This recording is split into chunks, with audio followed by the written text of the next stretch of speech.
Hi, welcome to Hope in the Light of Suicide. We're back after being off a week. Was actually a lot going on during the time that we were off. My producer John's grandkids got to come and visit him and the family, and so I was really excited about that for them. And actually, I did a training with Florida Leads all day, one day last week. It's called Linking Individuals Needing Care. Link. It's through the Florida Leads program for suicide prevention, a grant that they had. It was very good, very informative. And just before we pulled up everything to do the show, my certificate came. So I'll show that next week, or I'll put it in the comments later. So it's really nice to be able to keep on learning and building. And it was interactive. The facilitator was really great, and so I continue to do that. I think I'm scheduled next month for 2 more training programs. It's nice to have. I think for me, in my back pocket, it kind of helps me heal, and it also helps when we're helping people, because I have to be healed so we can continue to help other people. So and I'm going to get to that part in just a second, because first, it's summertime. July's just like a couple days away, and we're getting ready for Art for Hope. We're gearing up for that. I'm inventorying a bunch of artwork. So, of course, it's September 12th, which is during the week of National Suicide Prevention Week. It's our 7th annual. And again, the Hilton Garden Inn is hosting it for us. And of course, I have my great sponsors, Area 52 Media Group, and yeah, my mind is going blank. The Rotary Club of the Nature Coast, which is the Rotary Club I'm a member of, and we just actually had our officer induction ceremony last week. I'm on the board. I went from secretary to being on the board, and gonna learn about grants, which is really good because it'll help me there and it'll help me here. And then, of course, Precision Survey and Mapping. They've also supported us from the very beginning, just like Area 52 Media has. And that's the survey company that Bobby worked for when we lost him. He worked for them for many years. So we really appreciate them. You can support us. You can sponsor the sponsor Art for Hope. You can sponsor the show. Just get in contact with us. If you want to sponsor Art for Hope, the sooner your sponsorship, the longer you get exposure on all our social media, and including our show. So, and again, sponsorships are available for this program. We would really like to get some really good quality sponsors to help us keep moving forward. We keep moving forward no matter what, but it would make it really nice and a little bit easier, and get some exposure for people who really care about this subject. It's not an easy subject to deal with, and so sometimes that makes it difficult for some people to want to get on board. But when you get the right people and they understand, things go crazy. And that's what happened too last week. I'd mentioned we had started our first support group in Pasco County, in West Pasco. It's actually in Newport Richey. We hold the meeting the third Wednesday of the month, and it's at What's Up Pasco Studio. So we have that one. We had our second meeting, and now we have scheduled. We just met yesterday again with one of the directors of NAMI Hernando.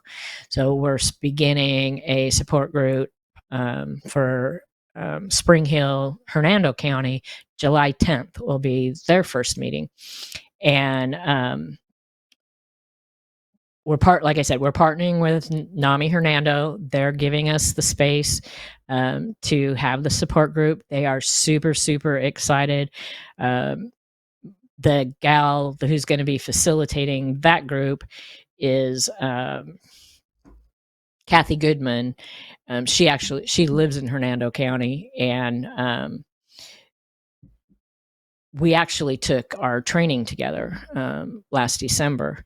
So she wanted to start a support group, and we were able to just help facilitate it and get it moving forward a little bit faster. And seeing how we already had things in place, and we wanted to work together anyways. So she met Chad yesterday, and yeah, they're just super excited to partner with us and to get this going. And when I first met Chad a couple weeks ago at the opening for their new location, they had just had one of their member volunteers, her best friend, lose her son to suicide. And so I took up some purple folders, which is one of our programs for lost survivors, to him that day. And yesterday, when we went up and had the meeting with him, I was informed that he's already given out 3 of the purple folders. So in the process of getting together more purple folders so that they have them on hand, and they'll be added to excuse me, our resources for our purple folder program, which, just as a quick review, is the first program that we had with the Bobby White Foundation. And we received grant funding our first year for this program. We worked really closely at the time with Florida Department of Children's and Family Systems of Care. It's a really super long name. But Jody was there at the time, and her and I worked for like 2.5 years to put this together. It's a purple packet to give to lost survivors as soon after a suicide as possible, even though they might not be ready for the information.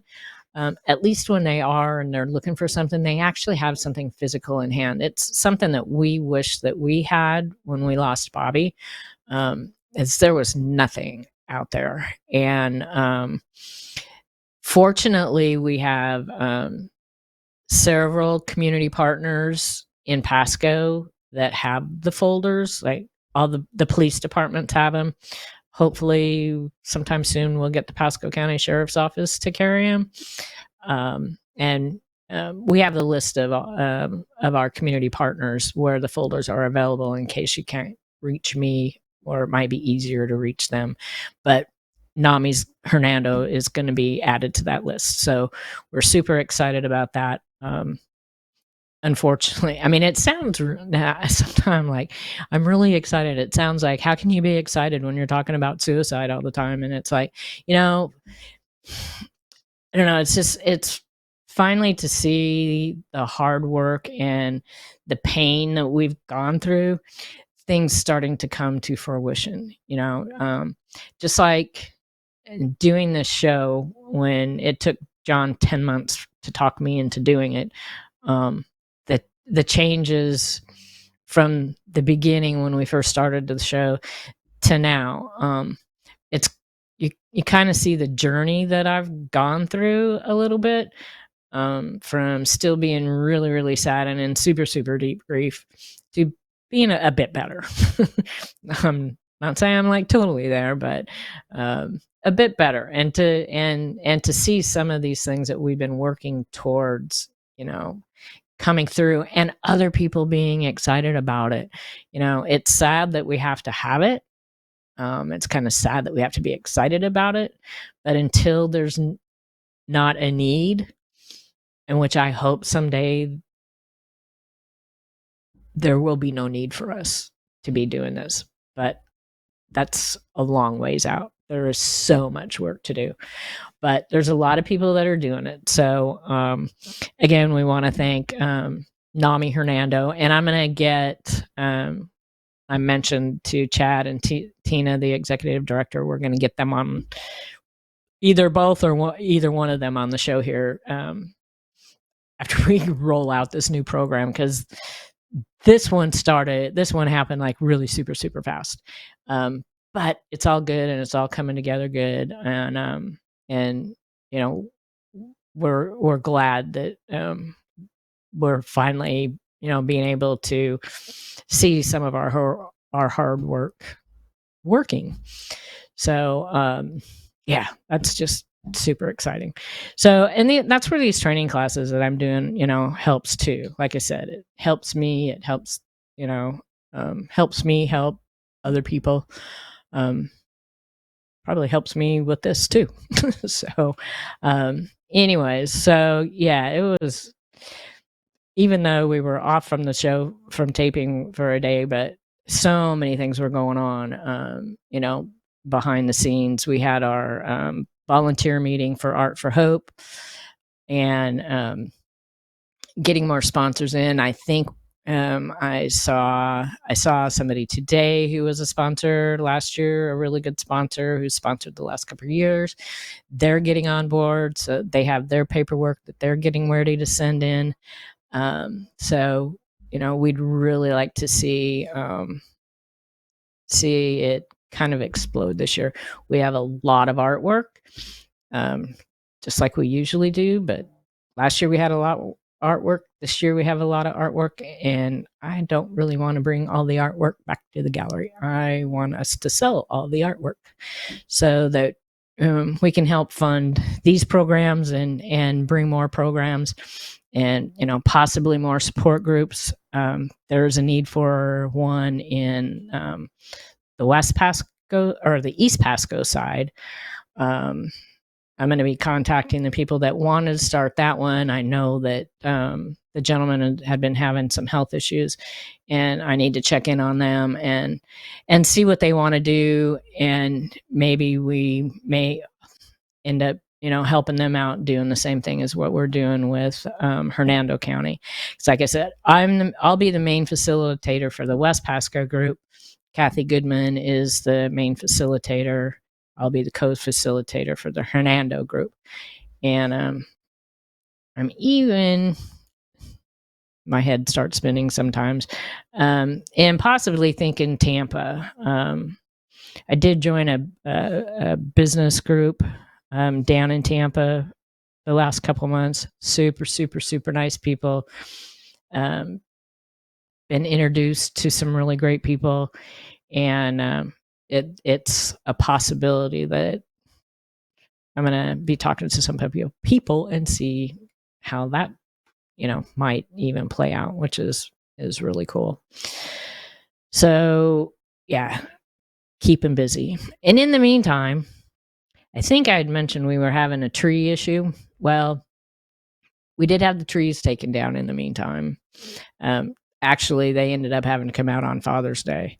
Now, we bought this property because of our trees, and this is just one little section. This is by the back living room and the laundry room. And there's 3 huge oak trees and a ginormous cherry laurel tree there. And the cherry laurel tree, 10 feet from the top down, busted off, and the oak trees were holding it up, keeping it from coming down on my roof.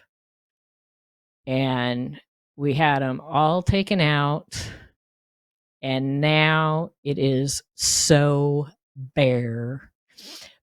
I had them keep the stumps, like 3 feet of the stumps. Now look at that change. Now the crazy part about this is now it changed almost like the whole ecology of this area of our property, because the sun now comes right through those living room windows, so hot, like 6 hours a day. And so I had to go buy blinds. And I put some more of my funky curtains up, which look really cool. I didn't include a picture of that. It looks like this big piece of artwork, I showed the curtains that we have for the foundation office that separates the office from the main part of the house. So I got some more of those, and it does look really cool. But I even went out, and I think I'm going to, at least until we can get our new hurricane windows installed, I'm going to have to put, I got some the other day, some window tinting film, because it is just crazy the difference that it made on that. And those trees weren't, they were big, but they weren't that big when we moved here. But you got to remember, I've been here 32 years, and I think what kind of encouraged the growth, one of those trees was like going to be an inch from the house. it was going to grow into the house. But then when the cherry laurel broke, it was like at hurricane season, we need to get this stuff down and taken care of. But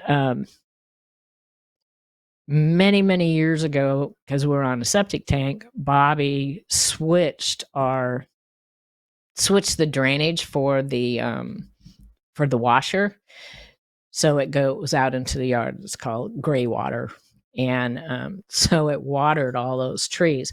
And the cherry laurel tree, it was planted by a bird. It wasn't there when we first got here, but it got all the gray water from our washer, and thus these ginormous trees. But it shielded the windows so tremendously. It's crazy the difference in it. And when we first moved here, I put vertical blinds on there, and then the trees had been growing so much, and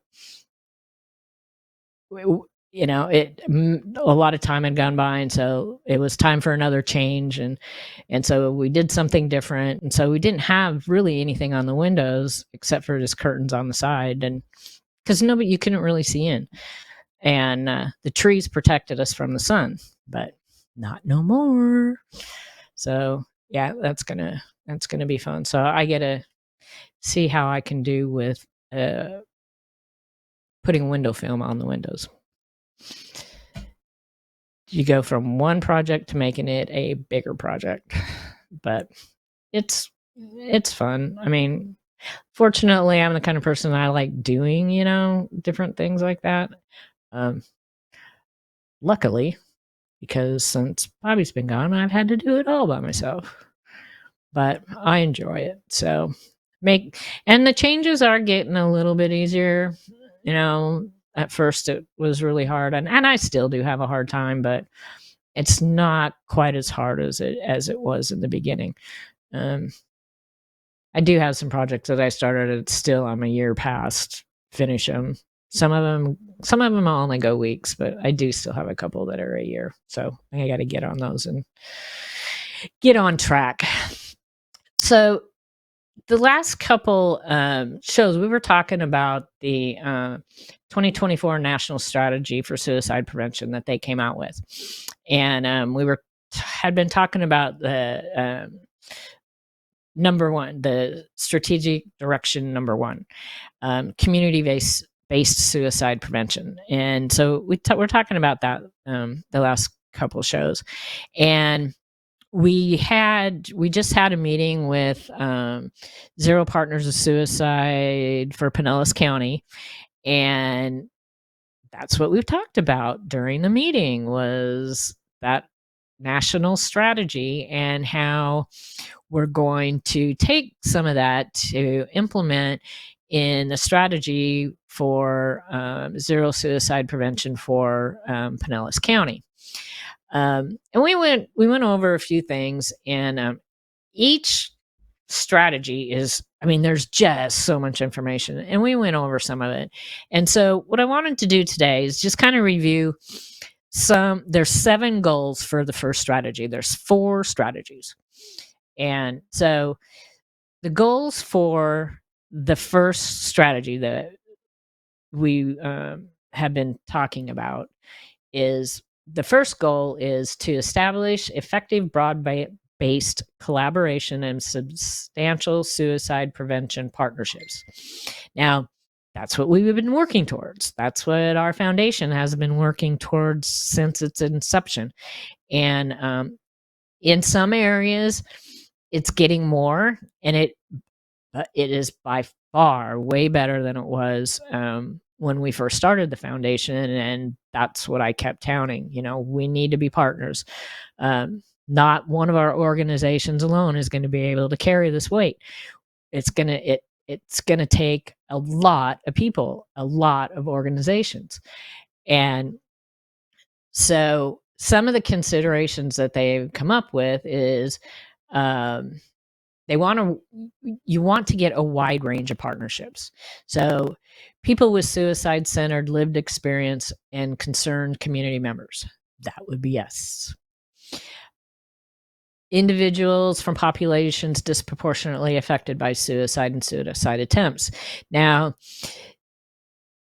According to the rates, the stats, minorities, Blacks, Hispanics, along with the LGBTQ, have increased substantially over the last several years.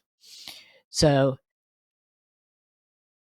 you hear probably, I think, a little bit more about the LGBTQ communities and suicide and the children, but over the last few years, the Black, Hispanic, and Native American communities have had an increase.